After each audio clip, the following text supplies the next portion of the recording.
Okay. Camera's still working for the moment, at least. All right. Excuse me. So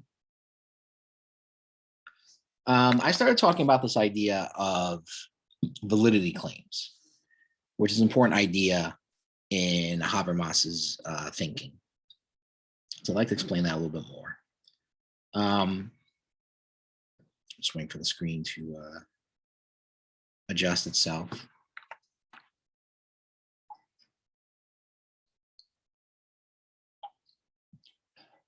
It's gonna be one of these days, I guess, maybe. The computer doesn't work properly for me. It's supposed to be switching to a slideshow.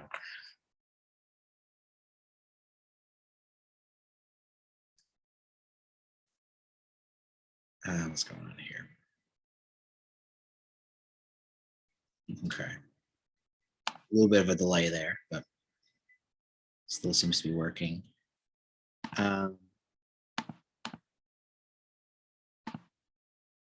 Okay.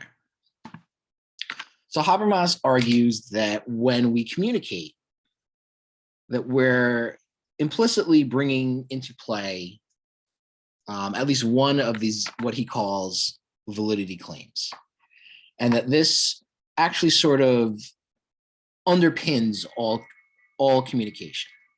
So assuming that when you communicate with people, that you want people to understand what you're saying, that you want people to accept what you're saying is an actual, truthful communication, then he's saying that you are essentially invoking at least one of these claims. So again, I kind of covered this a little bit last class, but let me just run through it again. So claims governing, there's a guy vacuuming right outside my door right now. Claims governing factuality, in other words, scientific knowledge, basically is governed by truth claims. In other words, that what you're saying about a so-called factual state of affairs is essentially true or not, can be backed up by actual, empirical data. And like I said, this mostly governs science. So we assume that, scientific knowledge is based upon some sort of, observable or demonstrable, evidence, basically, that can essentially ground what is being said as true. I'm not going to spend too much time with that. I mean, that's more sort of outside the domain of what we're talking about. Habermas is mostly coming from a sociological point of view, right? In other words, statements about norms and values and things like that. So that's where we're going to spend most of our time talking about. However, obviously, scientific truth matters a lot. It's an easy enough concept, to understand in principle, can be quite hard to demonstrate in practice. For example, something like, quantum physics. I certainly would not want to be tasked with having to demonstrate the proof of quantum physics. However, quantum physics apparently is one of the most, confirmed, bodies of science that exist. Apparently, it's been confirmed by, all sorts of, experiments and observations. We're talking about, the behavior of, electrons and things like that. Certainly outside my realm of knowledge, but apparently rests on very solid, empirical grounding. Perhaps even more so than other, fields of science, even though you're dealing with, subatomic, particles and things like that. So like I said, factual truth, easy enough to explain in principle, can of course, in specific circumstances be quite challenging to actually have to demonstrate, the factuality of certain statements. Again, sincerity is generally assumed throughout. You usually assume that if a person is communicating with you, that they're being sincere. It's very hard to demonstrate if a person is not being sincere. Habermas basically says the only way you can really, tell if a person is sincere, insincere, is if they have sort of a track record of lying, basically. If they have a track record of, saying things that are not factually correct, or again, stating certain opinions on norms and values, which are not, legitimate, as he would say. So sincerity is generally assumed throughout, but in practice can be hard to determine if a person's being sincere or not. You have to essentially take a person at their word, unless of course you have good reason to think that they're not being sincere. Clarity, this one I think I kind of sort of added on later on, Habermas in his book, The Theory of Communicative Action, tends to focus on the three: truth, sincerity, and legitimacy. But clarity matters too. Of course, you want to try to be clear. Kind of a tough one to really ground, though. I mean, what may be clear for one person may be confusing for another person. So that seems a little more subjective. But clarity, I think, is at least something that people should strive for. They should try as much as they can to be clear. I would certainly agree that a lot of academic jargon and a lot of technical jargon seems to almost go out of their way to not be clear. And I think, like I said, people should strive towards that as much as possible. That being said, many things are complex, and it's just hard to express certain ideas without simplifying things too much, unless you sort of speak a more somewhat complex language. But like I said, for the most part, what Habermas is mostly concerned with is this idea of legitimacy, or again, statements that basically invoke certain norms or values. So this four-tier chart, you can vastly simplify. For the most part, we're going to be concerned with truth and legitimacy, and of the two, we're mostly going to be concerned with legitimacy. Again, being that Habermas is sort of coming out of this sort of sociological point of view. So, what makes a statement? Or if you want to formulate in terms of statements, you have essentially truth statements or factual statements, and then you have basically values statements or value-based statements. So what makes a values-based statement acceptable? According to Habermas, if it rests on what he calls legitimacy. So what makes norms and values legitimate? For Habermas, it's essentially based on the idea of agreement. It's what people sort of agree. If we're talking about norms and values, we're essentially talking about right and wrong. What we basically agree upon as being right or wrong, which I think is an interesting way of looking at things. There is no real way that you can sort of scientifically prove the truth of certain values. As I said last class, when talking about rights, we were always told that rights are sort of God-given rights, which I have to say, even when I was younger, I always thought that was kind of like a lazy argument to just say that, well, our rights come from God. They're sort of transmitted or sort of beamed down from this transcendent being. If you can't rely upon that, if you can't scientifically prove the truth of certain values, if you can't rely upon God or some sort of transcendent being as the source of all values, well, then what are you left with? And again, it's essentially what we basically agree upon to be right or wrong. So in a kind of sort of existential sense of this, sort of being alone in the universe kind of thing, what we consider to be right and wrong is again basically what we agree to be right or wrong, and its only basis is really comes from that. And when people's standards of right and wrong, change, then or when what they agree to be right and wrong changes, then essentially the standards of what we consider to be right and wrong change along with that.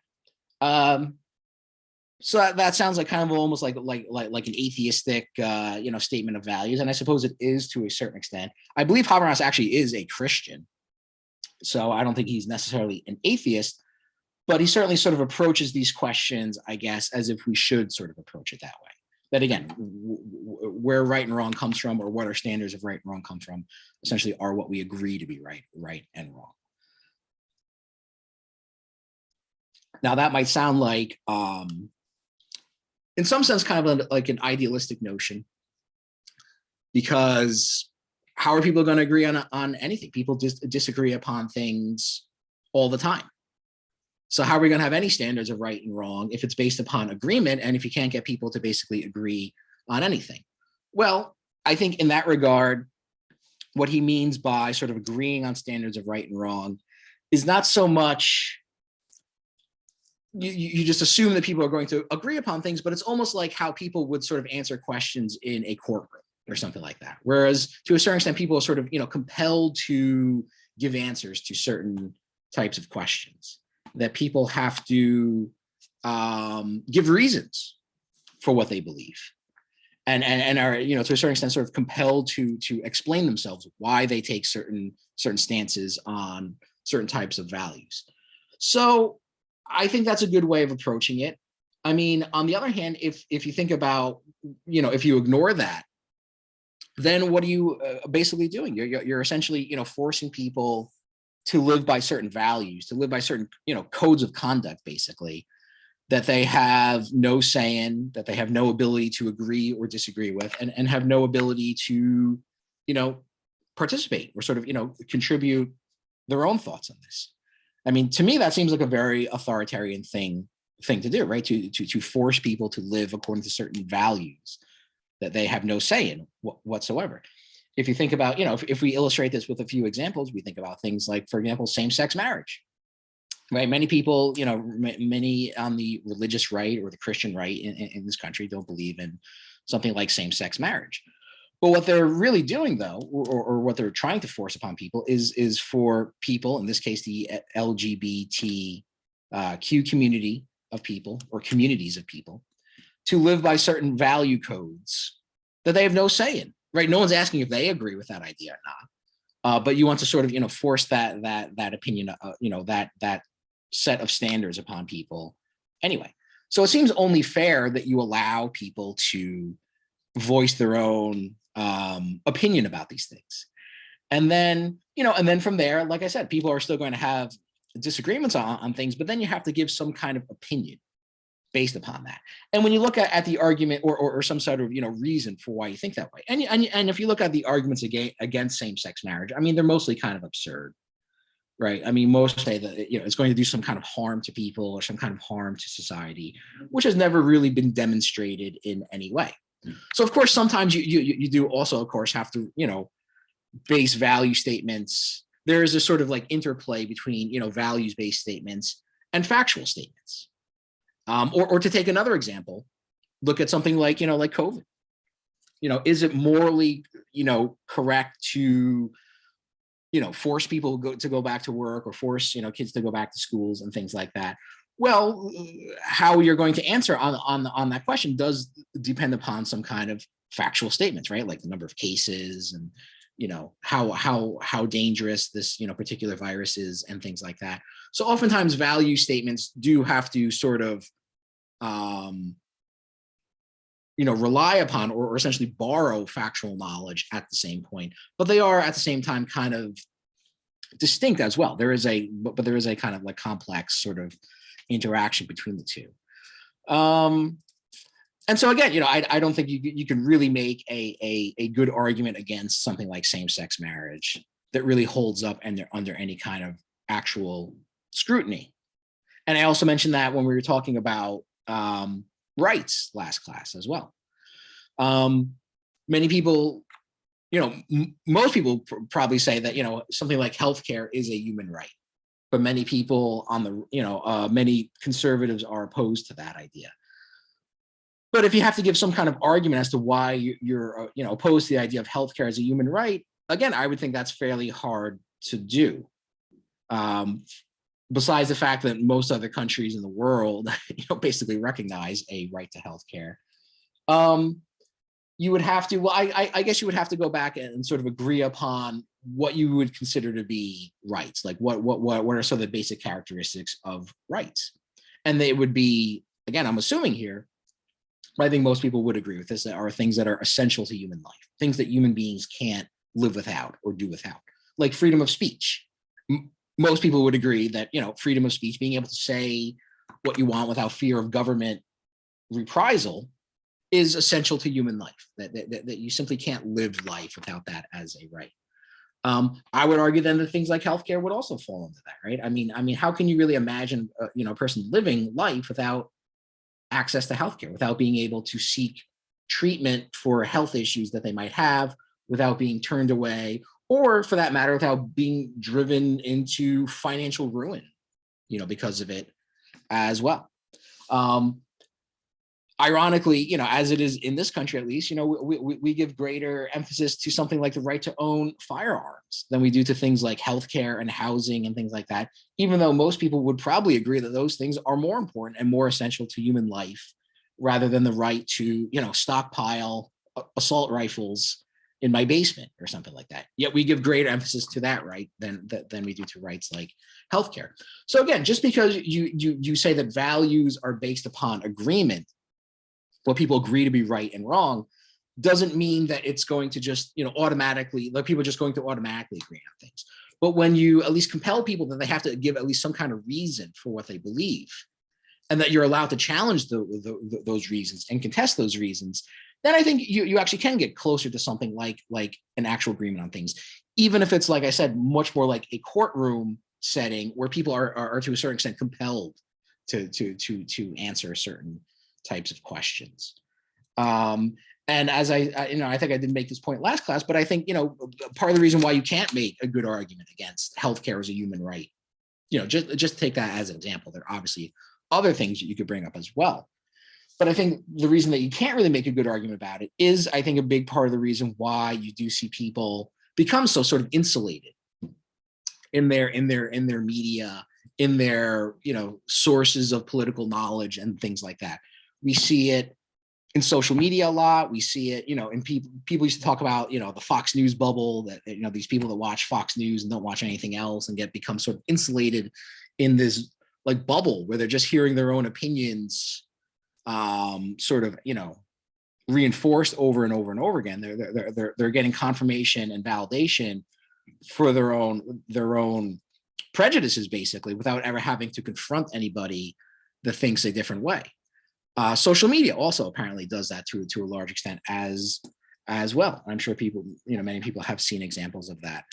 People get into these different types of Facebook groups and things like that, or they just associate with people who kind of think the same way, and they again constantly sort of reinforce your own pre-existing values. It's a good way to not have to confront people that might think differently than you, because again, then you might then have to be confronted with having to defend your own point of view, and I think a lot of people are not able to do that, and that's why they kind of sort of insulate themselves in these bubbles. So I think it makes a lot of sense. I mean, where else are you going to sort of base a standard of right and wrong? If you can't scientifically prove certain values, like you can like quantum physics or something like that, and if you're not going to, just rest upon God as the source of everything, and of course that's what a lot of Christians do as well when they talk about same-sex marriage and things. Well, it's just written down in Scripture or something like that, even though there are any number of contradictory passages in the Christian Bible. They generally rely on things like that, which again is just another way of sort of having to avoid the process of having to again explain your own point of view and defend your point of view against people who think differently. If you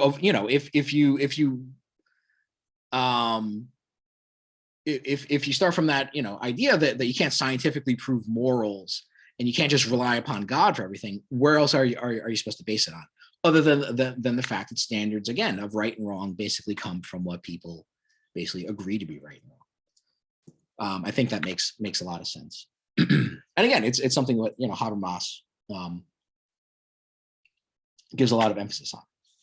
So we'll talk about that idea again, especially when I address some of his criticisms of Marx, which I think are interesting as well. What else was I going to say about that? Well, all right. So the other thing is, maybe some people might not like the idea that you have to be compelled to sort of give reasons for what you believe or why you think something is right or wrong. But I think there is a kind of equality to that as well, right? Because it's a standard that's required of everybody. Everybody has to sort of, give some rationale for what they believe to be right or wrong, including authority figures. And I don't know if anyone else has ever experienced it, but I certainly have seen it before. Authority figures generally don't like to have to explain themselves, right? I mean, whether it's in the workplace, whether it's in government, whether it's school officials, even in the family, parents, and people who are in a position of authority generally don't like to have to explain their reasons for doing something. But when you require that of somebody, and again, and when it's required of everybody, I think it does at least create a kind of equality. And no one should be so infallible or see themselves as so infallible or perfect that they shouldn't have to basically explain, the reasons behind their actions. So I think that's an important thing to keep in mind. Anyway, let me move along here. If I can. Okay.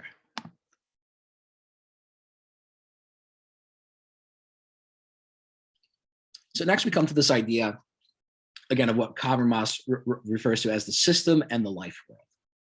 And as I'll show, in a couple more slides, I mean, these are concepts that he basically takes from other sociological thinkers, other theorists, other social theorists. So he's sort of building upon a lot of what has sort of come before him. And, it can be intimidating. This is, Habermas's theory of communicative action is a very big book, very, very dense book, very hard to read.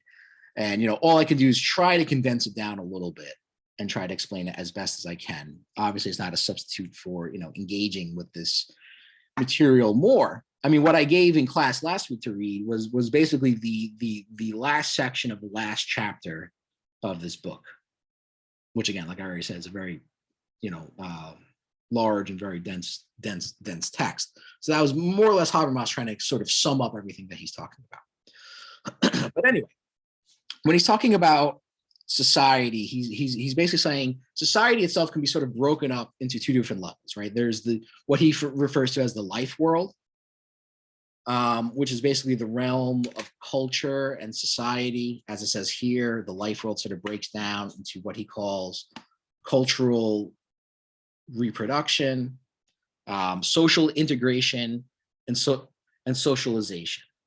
So how do people become integrated, or how do people essentially become connected to society through some kind of employment or work, membership in different, organizations, community organizations, even family life. And socialization basically refers to, again, like how people more or less internalize, the values of society, learn how to, talk and interact with other people. This chart, I got it from online. It cuts off the text a little bit here. I couldn't find a better example, but it says the life world supplies actors with background knowledge based on which they interpret a situation and take action. So that's one way in which people act. And again, Habermas's book is called The Theory of Communicative Action. So action plays a very big role. On the other hand, you also have what he refers to as the system, or various social systems that exist as well, particularly politics and economics. The political system being the state, the economic system in our society, at least being, a capitalist, market-based economic system. And as it relates to action, he's basically saying, again, I'm trying to simplify it a little bit here. Imagine a person acting, taking a certain type of action, right? So what motivates that action? For Habermas, essentially there are three ways or three kinds of motivations a person has for acting, right? One, because they think it's the right thing to do, or they agree that it's the right thing to do. They communicate with other people and they think, okay, this is the right thing I should be doing. That's one motivation.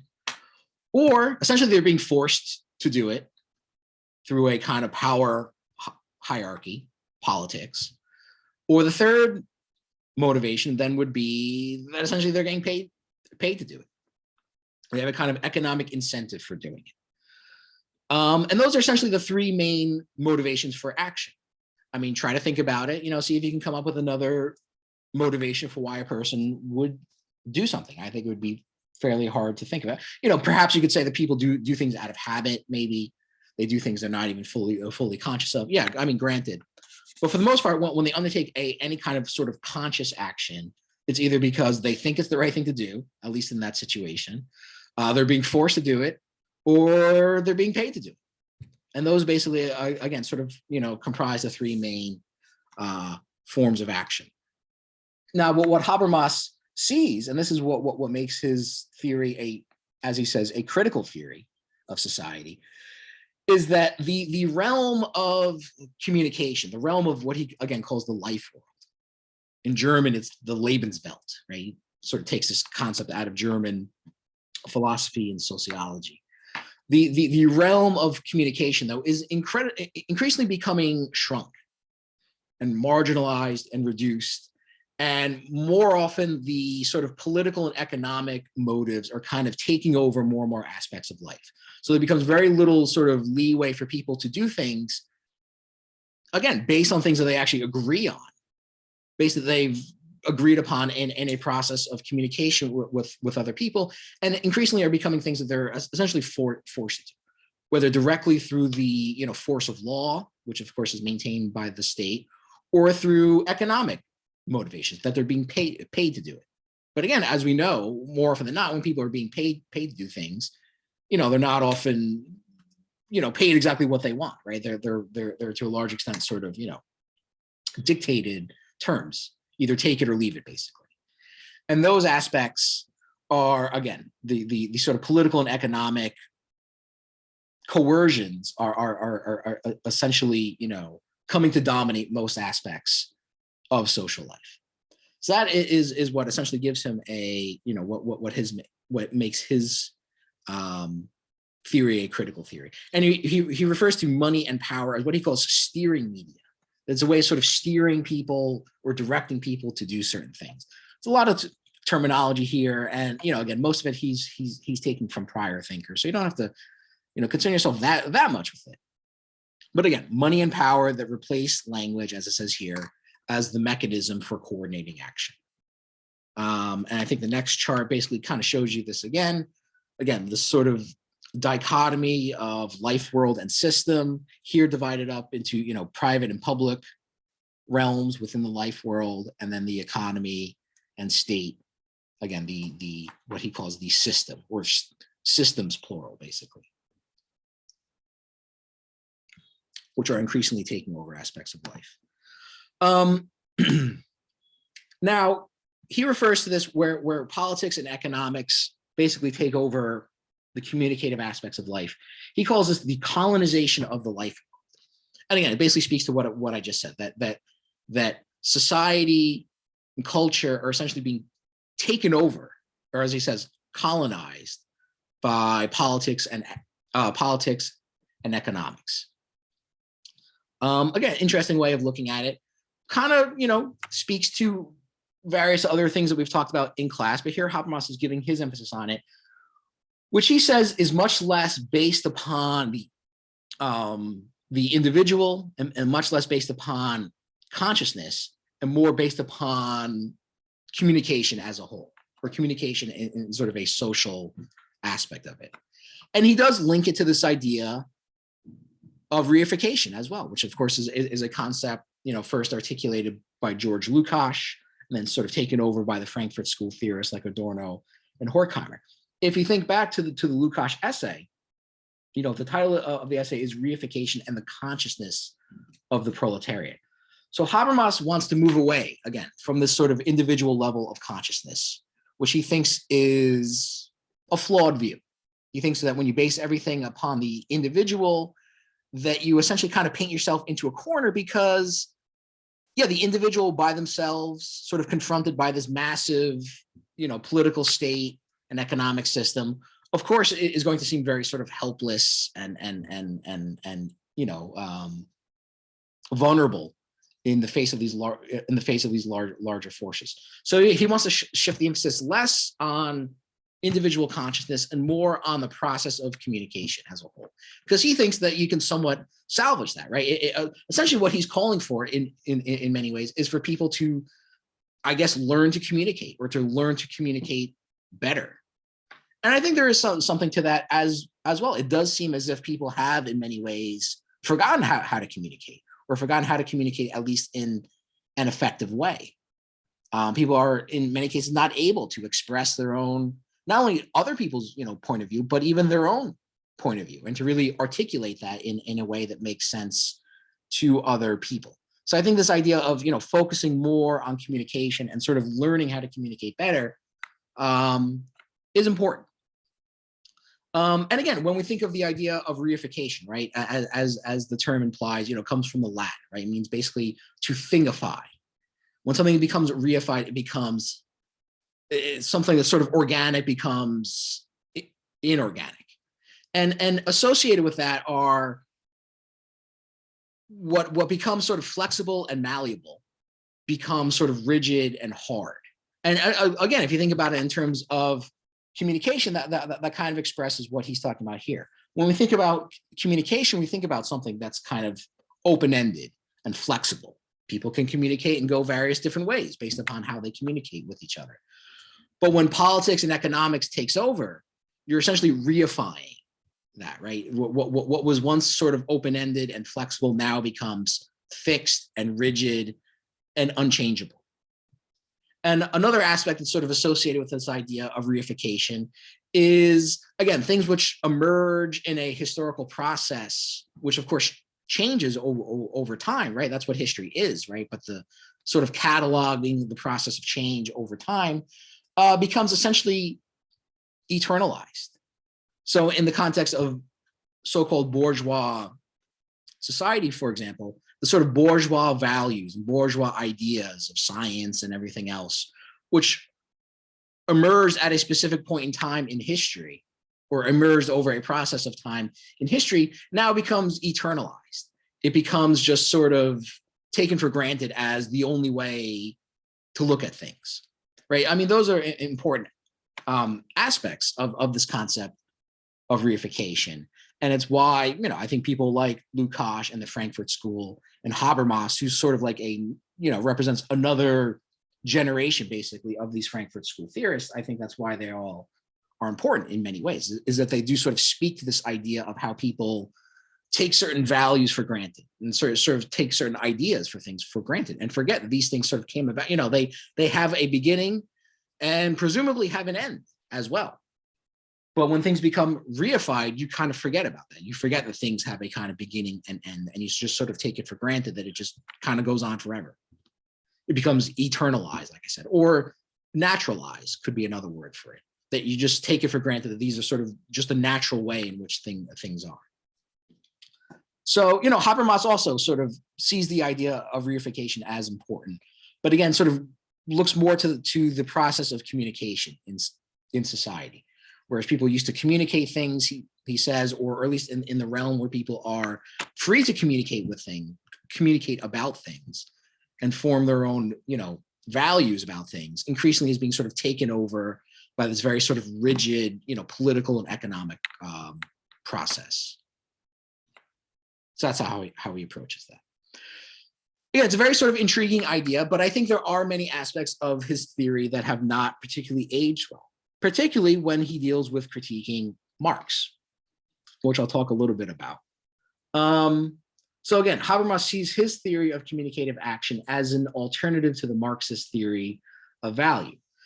So this has been something that gets attacked a lot, right? The so-called Marxist theory of value, the production of surplus value, the replacement of use value by exchange value. These are sort of core concepts in Marxist theory. David Harvey, who's a well-known Marxist theorist, contemporary Marxist theorist, has addressed this idea as well.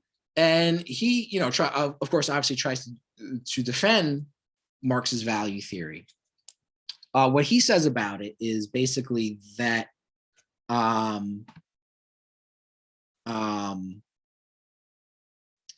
that people kind of confuse where this, value theory comes from. So the idea of a value theory, or what used to be referred to as the labor theory of value, actually goes back before Marx, right? And goes back to thinkers like Adam Smith and David Ricardo, who were actually sort of the founders of liberal economics. And what they argued, Smith to some extent, and then more so so this idea was sort of, advanced further by Ricardo, is that the prices of things, the prices of goods that you buy in the marketplace basically correspond, essentially to the cost of producing those things, which of course include the cost of raw materials and things like that, but also the cost of labor, the amount of labor that's sort of put into these things. And that, they would argue, is basically what explains the prices of things. Now, but Marx has somewhat of a different view in mind, right? I mean, he's not as concerned with explaining the prices of things as he is explaining the conditions of the workforce. What happens to workers, basically, when they are forced to produce value? So Harvey kind of inverts this idea. What used to be referred to as the labor theory of value, he calls the value theory of labor. In other words, what happens to labor? What happens to individual laborers when they are, sort of inserted into an economic system where they have to produce value?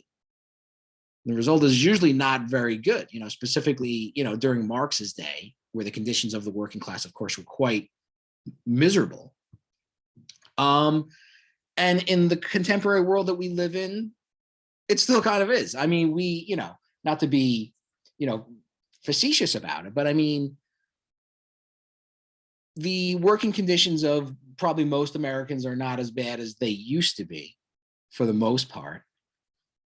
But we've, in many cases, sort of exported the most brutal aspects of work to foreign countries, right? To low-wage countries, whether it be Mexico, China, although China is kind of moving into more, higher labor, higher value labor products, but other countries, Vietnam, Indonesia, plenty of other countries. I mean, I think most people are aware of that, so I don't need to go on and on about it. We also, import labor, immigrant labor into this country, migrant labor, which are oftentimes, take up the jobs that are very, brutal and grueling and backbreaking and things like that.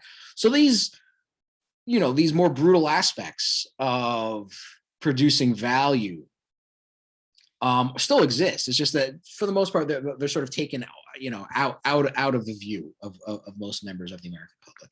And it's not to say that people still don't have hard jobs, right? But, we have minimum wage laws. We have restrictions on the number of hours that people can work, things like that. So that has somewhat, reduced the exploitation of people.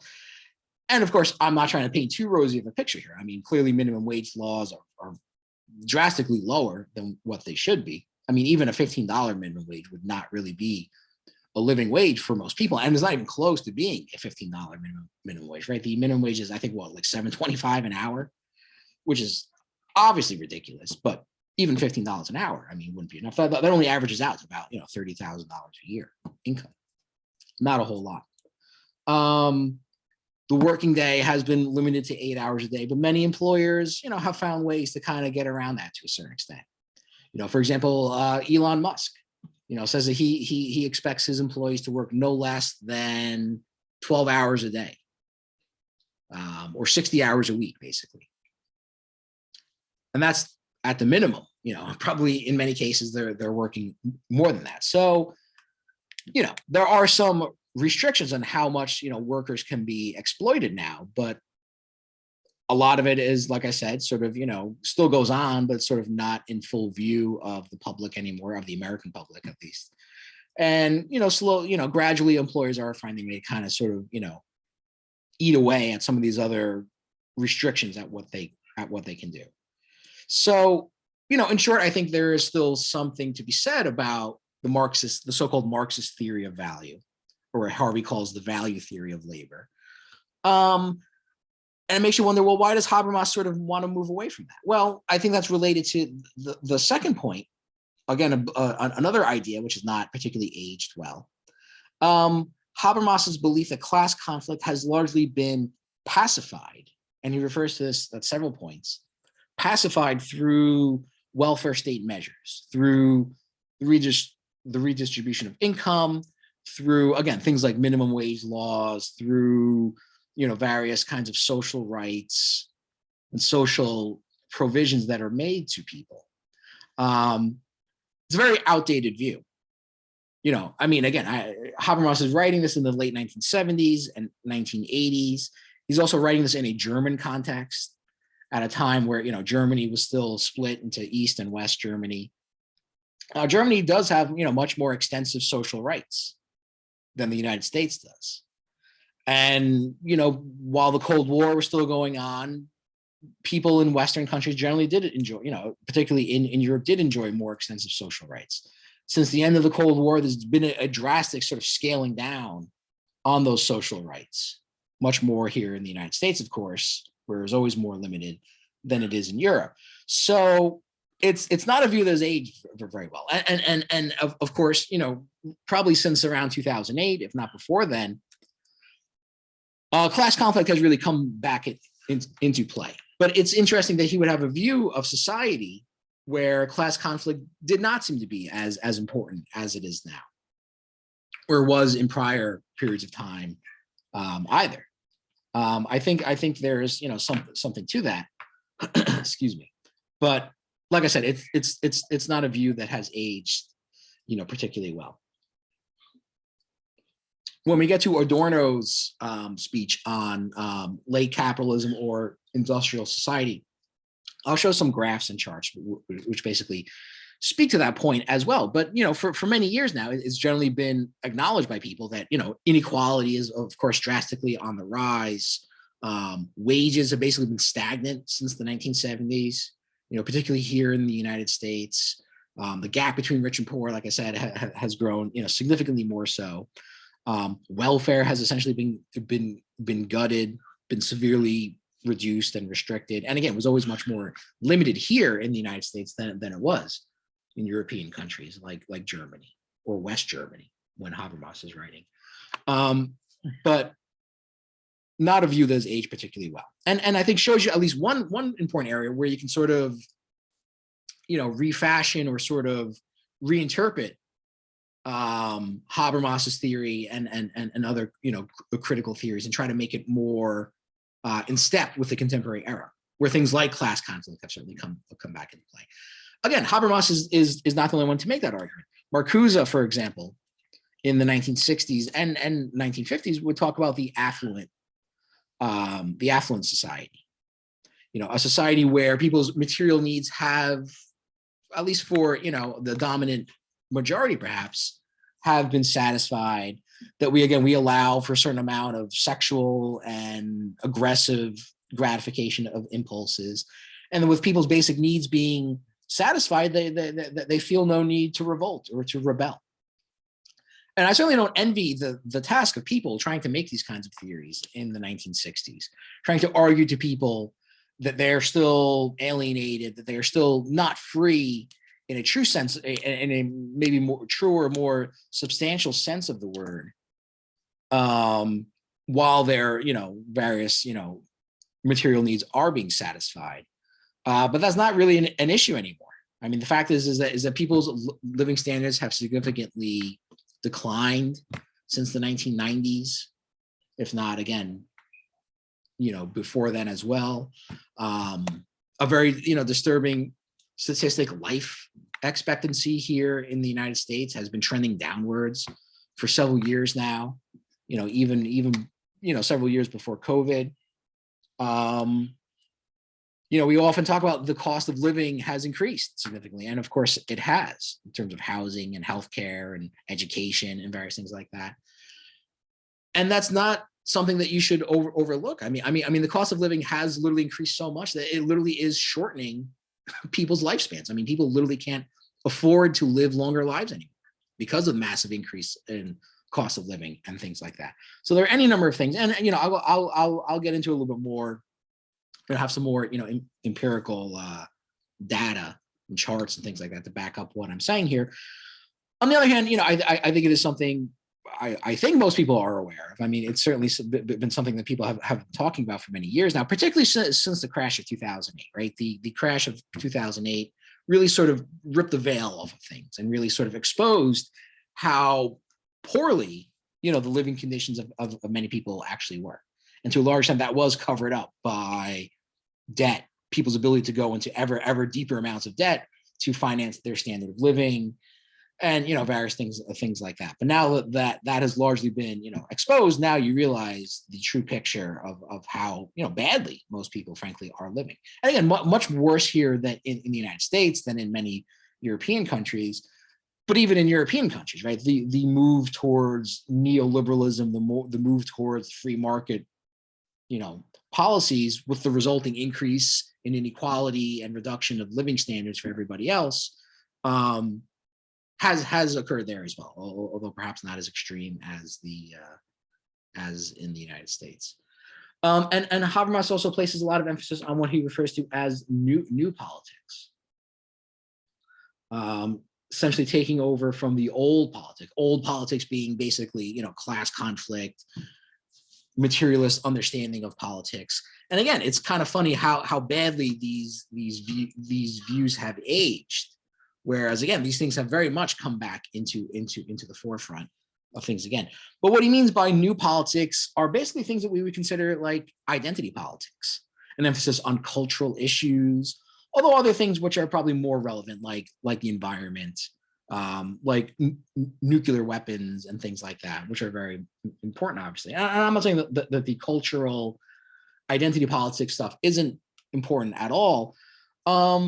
I do happen to feel that, identity politics has kind of replaced talking about the more material aspects of politics, talking about people's living standards and things like that, in a way that makes politics seem largely symbolic.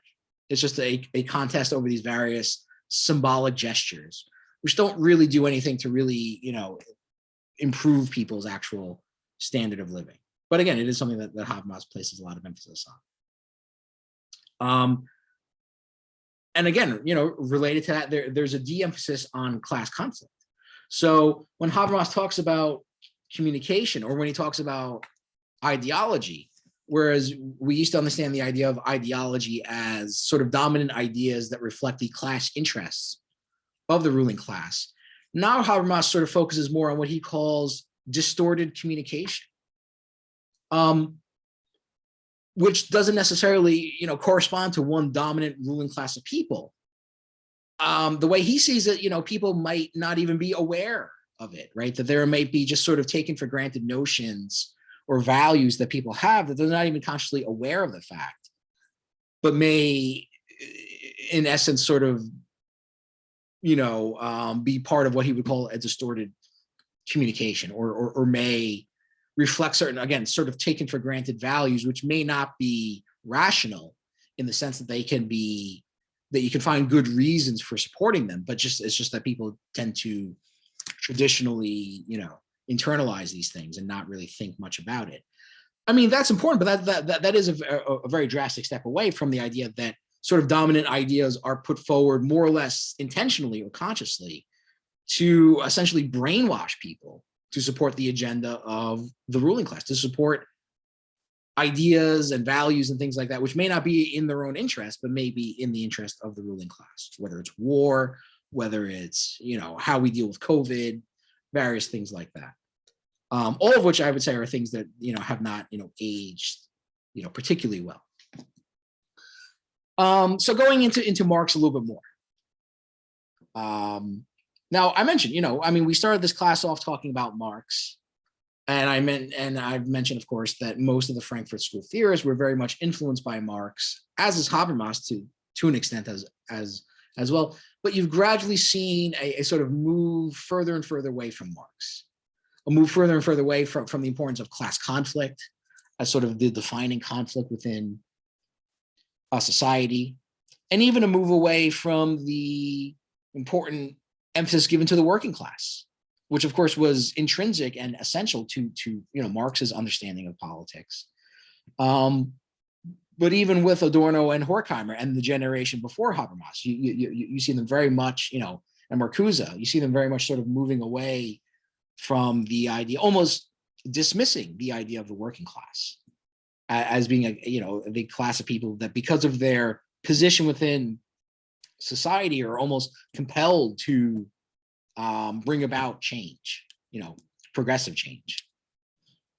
Habermas seems to move even further away from it. And he is, in many places very critical of Marx.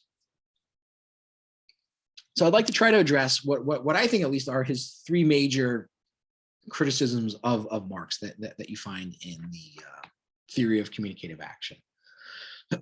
So on the one hand, Habermas says that Marx fails to see the benefits of a society where the system and life world have become separate, what he calls differentiated. The idea that society is not just one sort of homogeneous sphere, but that you have this sort of distinguishing characteristics between culture and between economics and between economics and politics. Or again, like I said here, or where politics and economics become separate from culture. However, if you read Marx in the Communist Manifesto, particularly in the first section of it, Marx, ironically enough, is one of the most articulate defenders of the achievements of the bourgeoisie and sort of the early phases of the development of capitalism. That he praises almost better than almost anyone else the kinds of sort of technological wonders that have been sort of unleashed during the course of the 19th century. And in many places, Marx sort of speaks to this kind of, sort of stored up potential that exists within humanity, that only now, with the dawning of capitalism, has really been sort of unleashed and realized in a way. So that seems to be hard to square with Habermas, what Habermas is saying about Marx. I mean, Marx does seem to realize the benefits of a society where you do see societies becoming more complex, and does seem to appreciate the benefits of the development of the capitalist economy, which of course Marx sees as the precondition for the development of a socialist economy. That to get to socialism, you have to go through capitalism. That doesn't seem to square with what Marx has written about that. And I think that relates a lot to the second point, which is that Marx relies on what he says is a traditional kind of romantic notion of humanity and individuality in his analysis of alienation and the so-called immorality of capitalism. And I think to some extent that actually is true. So I'd like to say a little bit about that. But before that, I mean, I think what the common thread here is that what you see Habermas doing in points 1 and 2 is that he seems to be kind of almost painting Marx as like a closet traditionalist or something like that. That Marx is actually very nostalgic and is sort of disturbed by the course in which society is moving in. Now, again, that doesn't seem to match up at all with what Marx talks about in the Communist Manifesto, where he does seem to, sort of embrace the progress, the technological progress and things like that are going on. But I think Habermas is probably somewhat correct in that Marx does kind of rely on a very sort of implicit but unstated idea of what sort of an idealized notion of humanity and what people are supposed to be like, which he probably doesn't do enough to really, explicitly state where his beliefs are coming from. And I did talk about that to some extent when we did go over Marx's writings on alienation. That Marx seems to assume that people have a kind of natural need to be creative and almost kind of a like artistic need to create and be creative in that sense, and that he seems to sort of take it for granted that the things that capitalism does to people are wrong or immoral. And I think Habermas is correct that Marx doesn't state it clearly enough. However, I think that idea can also be salvaged if you take Habermas's sort of agreement-based approach to morality. So, for example, and obviously these are very complex ideas, but I mean, would people agree that it is wrong to objectify people, to use people, to basically treat them as an object for your own purposes? Now, feel free to speak up if you think differently, but I would assume that most people would agree with that. I would assume that most people would agree that yes, it's wrong to treat human beings as objects. Basically, it's wrong to use people for your own purposes, right? It's wrong to force people to work for you and then basically take the products of their work and use it for themselves. So, assuming that most people would agree with that, and assuming that you could argue convincingly that capitalism does that to people, and I think you can make that argument, and it's been one of the things that we've been talking about basically throughout the whole semester, then yes, then you can say that there is an immorality to capitalism, that what it does to people is basically immoral based upon what we agree to be right and wrong, based on what we agree to be moral. And it's even interesting, the idea of, theft, of taking from people, the products of their own labor. Conservatives always like to criticize the idea of taxing the rich as theft, right? They say taxation is theft, that you're basically taking from people who've earned their fortunes or earned their incomes and giving it out to people who are less deserving of it, or not deserving of it. And I don't think that's true, because they conveniently always overlook the idea that what the capitalist does to the worker is, in a sense, or at least can be argued, that they are stealing from the worker, that they are forcing the worker to work and produce stuff, and then basically taking, help themselves to sort of the lion's share of the profits based upon that work for themselves. And of course they say, well, they're free to, work somewhere else. But as we've said before, people aren't that free, right? I mean, first of all, you are compelled to work. You can't just not work, because you'll die. So you have to work somewhere, and you're oftentimes forced to work on terms that are dictated to you rather than in terms that you would freely agree with, right? If you actually had a choice. So, I think there is that element of coercion that exists there, that the workplace is often enough run in a undemocratic fashion, and that people are, again, forced in many cases to work very, very hard, but then not able to sort of enjoy the products of their own labor, which is, again, appropriated by somebody else. That, again, going back to Marx's idea of value, is essentially where profits come from, right? So for Marx, there's always going to be this discrepancy between what a worker is sort of given in compensation, in wages, and the value of what they actually create through their own labor.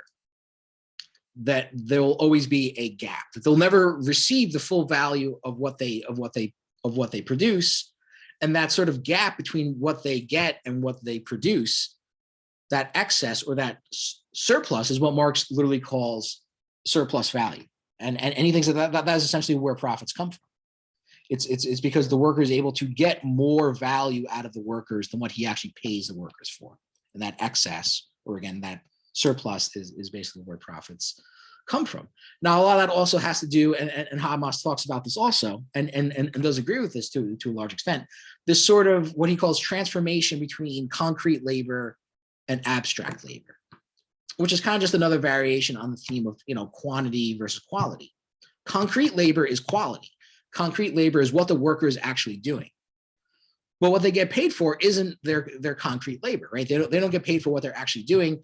They get paid for their abstract labor, which is measured in terms of time, right? In terms of hours spent working.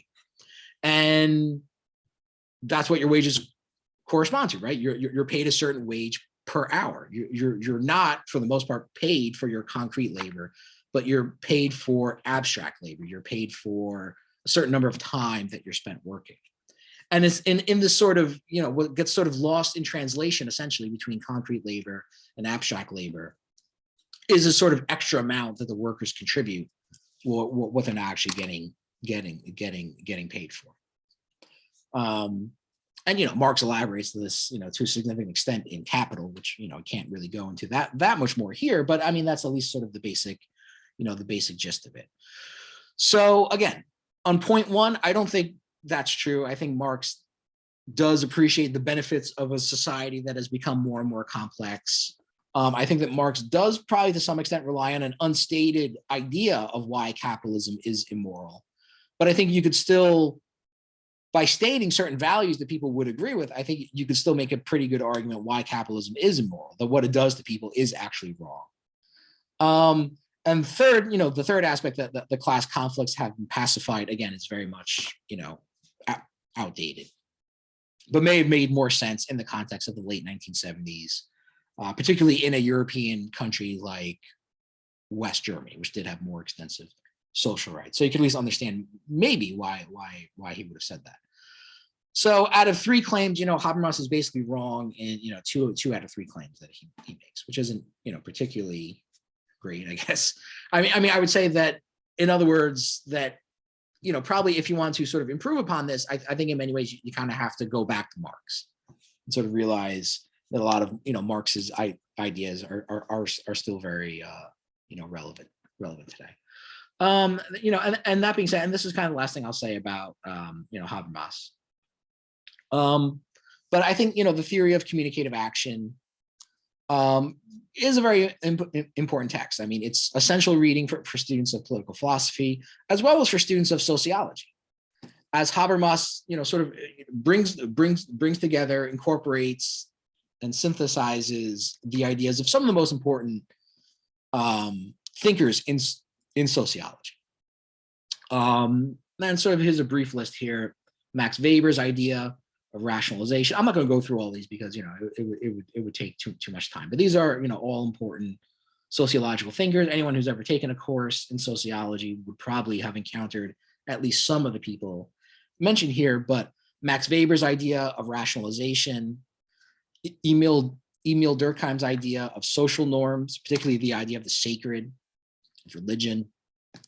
George Herbert Mead's idea of communicative action. So again, a lot of the terminology that Habermas uses, he's basically sort of taking from other thinkers before him. Talcott Parsons' idea of systems theory, Irving Goffman's idea of dramaturgy, the idea that social actors are literally like actors, that they're essentially playing a role and sort of internalizing what those roles basically demand upon people.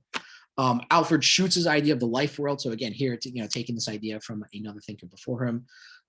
Schutz took this idea from Edmund Husserl, who was an important German philosopher of the early 20th century. Again, life world being the Lebenswelt in German, but was sort of taken up by Schutz, who also kind of tried to synthesize his own approach with Max Weber. So even some of these thinkers mentioned here themselves are trying to create their own syntheses between other thinkers, like Parsons, for example, kind of synthesizes Weber and Durkheim, for example. So Habermas is sort of building on all of this.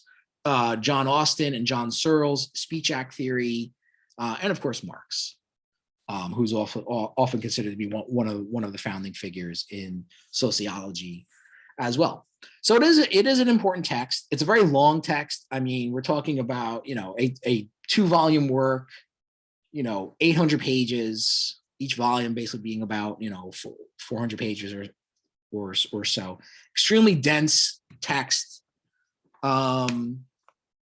But it is worth reading. I mean, besides getting a good understanding of Habermas's theory, which is an important theory, I would say that the benefit of reading this book is that you get a pretty good understanding of all these other people as well.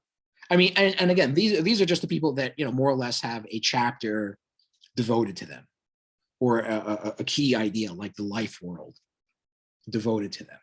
So when you read it, not only do you understand Habermas, but you get a pretty good understanding of all these other people as well, who again are sort of probably the most important thinkers within sociology, as well as political philosophy, or at least it's applicable within political philosophy as well. So all right, that's that. Now, if I can, I'd like to try to switch over to the other PowerPoint. The time we have left.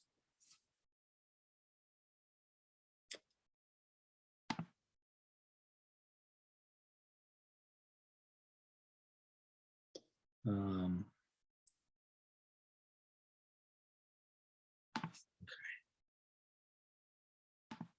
Do that. Oh.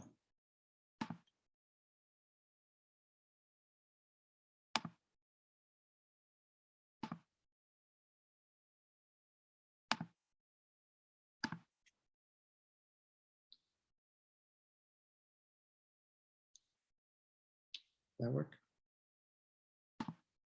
Okay.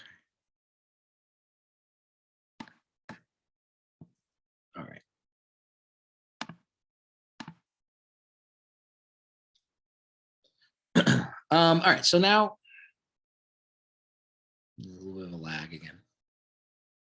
Well, so now we'll be going into the essay State Capitalism by Friedrich Pollock, and a sort of later writing by Adorno, actually a speech that he gave to the German Sociological Association on late capitalism or industrial society. So, why is it saying microphone permission? Okay, all right. So Pollock's essay is an earlier essay, so I'm kind of violating, the rule I had set down here. Whereas I said that, the readings from the second half of the course will basically be, after World War II. Pollock's is not, obviously. But the reason for it is I think it kind of, I don't know, I think it kind of fits in better for the end of the class, where we really talk, a little bit more about the so-called political economy of fascism, the sort of relation between politics and economics, which we haven't talked that much about up until now. And I think it's also a very relevant concept in the contemporary, setting as well. So obviously we'll spend most of the class talking about it. Next class, we'll spend most of the next class talking about this more. Just to get into it real quickly. So, for example, going back to Habermas for a second, Habermas references the debate between Pollock on the one side, who advocates for this idea or sort of, creates this idea of state capitalism, which is basically what he would characterize as what happens under Nazism and even under the Soviet Union, where you have the sort of the political sector now essentially taking over the economy.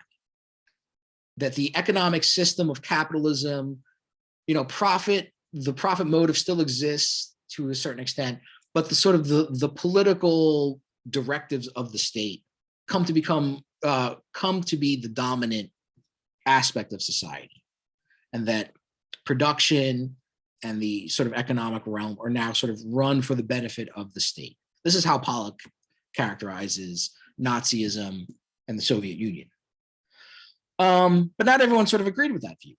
So other German thinkers, Franz Neumann and Otto Kirchheimer, Pollock, Neumann, and Kirchheimer were all sort of, part of the initial group of so-called, Frankfurt School theorists. They all sort of taught at the University of Frankfurt. Most of them pretty much came over to the United States. I'm pretty sure all of them, basically, except for maybe Walter Benjamin, who was always sort of like a little more marginal anyway, came over to the United States and basically taught here.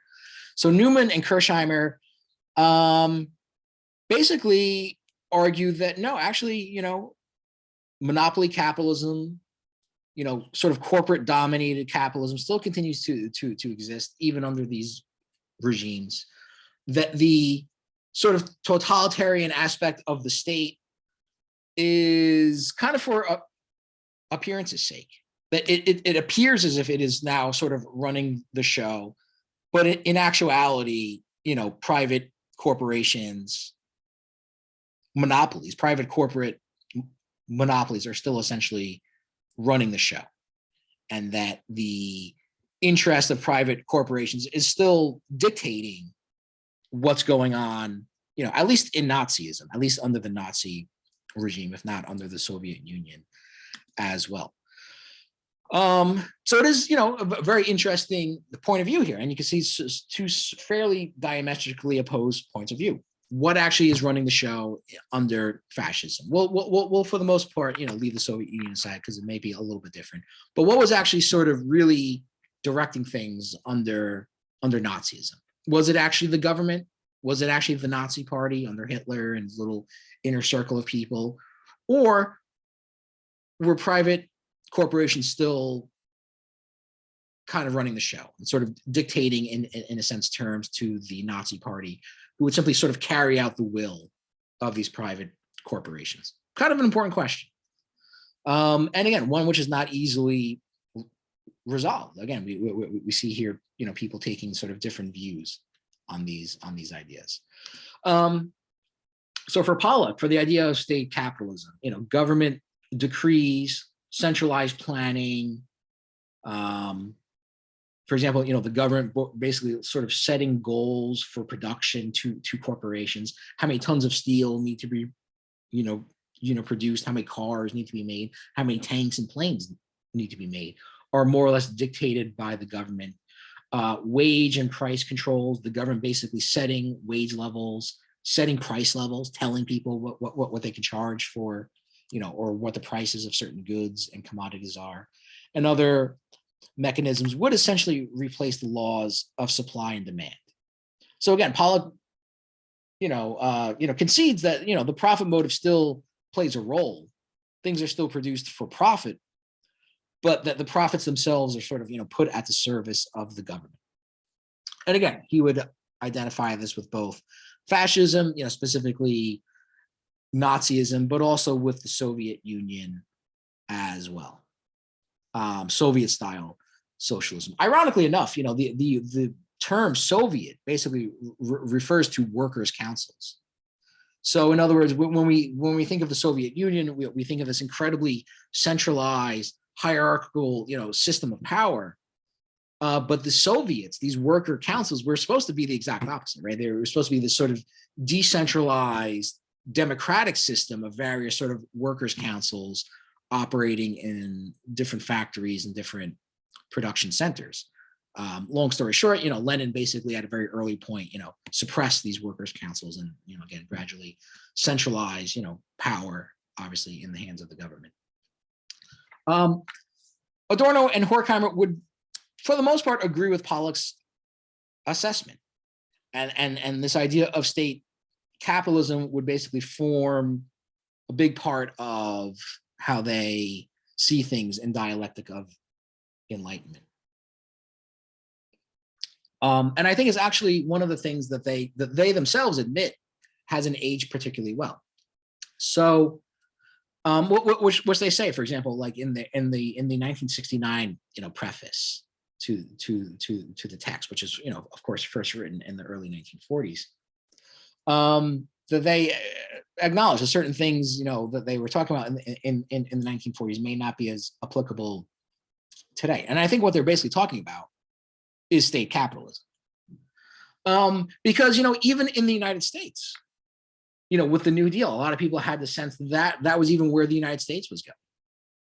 That the most ambitious programs or the most ambitious parts of the New Deal, like the National Recovery Administration, the original NRA, not the National Rifle Association, but the original NRA, the National Recovery Administration, were kind of getting close to things like this, setting things like wage and price controls and things like that. And certain things do come out of that, which we still have, today, like minimum wage laws, for example, and things like that.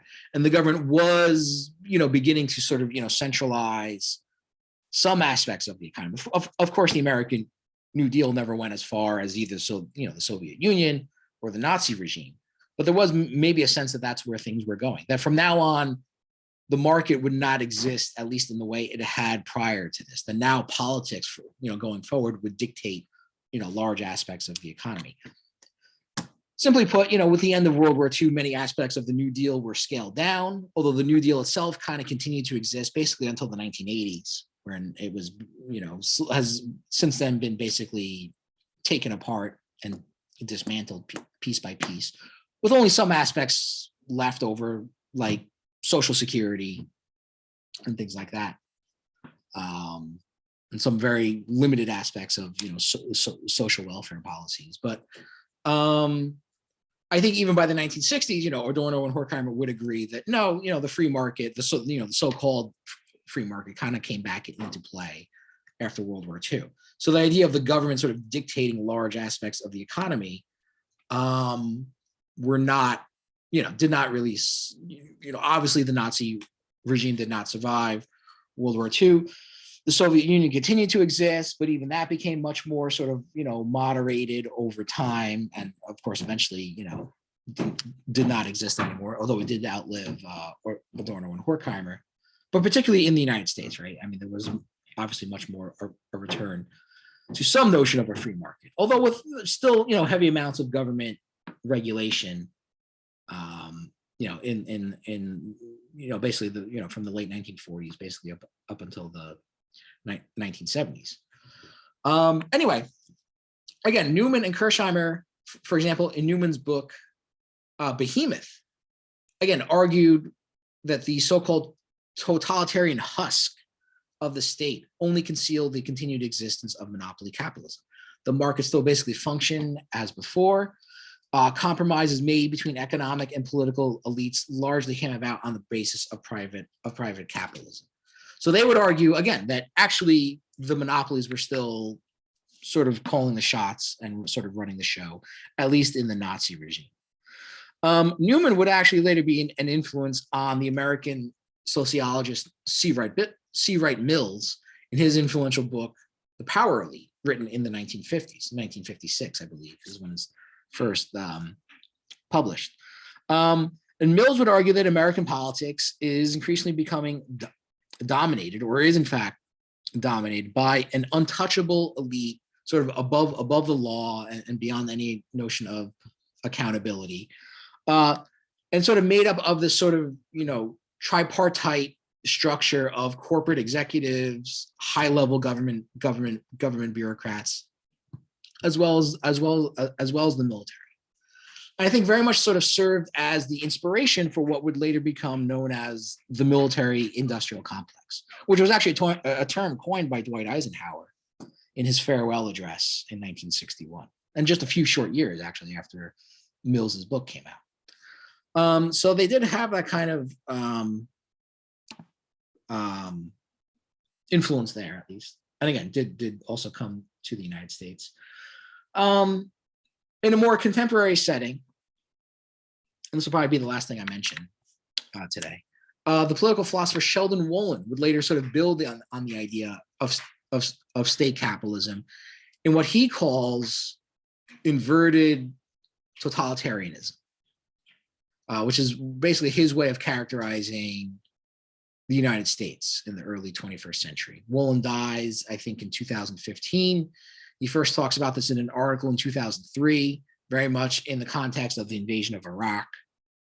And as he would argue, the growth of American empire and America becoming a so-called superpower very much plays a big role in this. But Wolin would essentially share the idea that what he calls classical totalitarianism very much sort of emphasizes these characteristics of state capitalism. He expresses this in the formula politics over economics. So he essentially shares the idea that in Nazism, in the Soviet Union, that the political elites more or less call the shots, that they more or less dictate aspects of the economy. And that essentially is what defines, in his view, what totalitarianism is. Again, politics over economics. However, he argues that modern American life is increasingly taking on the characteristics of what he calls inverted totalitarianism. And inverted means basically upside down. So the formula politics over economics becomes, for him, economics over politics. So essentially another name for the term inverted totalitarianism would be corporate totalitarianism. Totalitarianism basically in the service of corporations. Now, this actually sounds much more like what Newman and Kirchheimer are talking about. However, for Wolin, the facade of democracy is still important. Whereas, of course, in the Nazi state, for example, even the facade of democracy is basically gone. It's just full on, authoritarian control. And I say that, but maybe that's a bias from our point of view. But the Germans did at least pretend that they were, ruling in the name of the people, right? The concept of the Volk, V-O-L-K, or the people, basically was a very important part of their ideology. So perhaps even in their regime, some even thinner facade of democracy continued to exist. But I guess most people would sort of take it for granted that it was a very thin, facade to say the least. But for Wolin, the idea that we sort of, continue with this sort of symbolic routine of democracy is very much sort of an important part of that as well. Even though he would argue that most aspects of American life, the power has increasingly been sort of, concentrated in this corporate elite, and that the state more or less exists to sort of further the interest of these corporations. But all right, according to my clock, it's 1:30, so I'll have to end things here. Any questions about anything? No. All right, so then we'll just pick it up Thursday. So take care, everyone.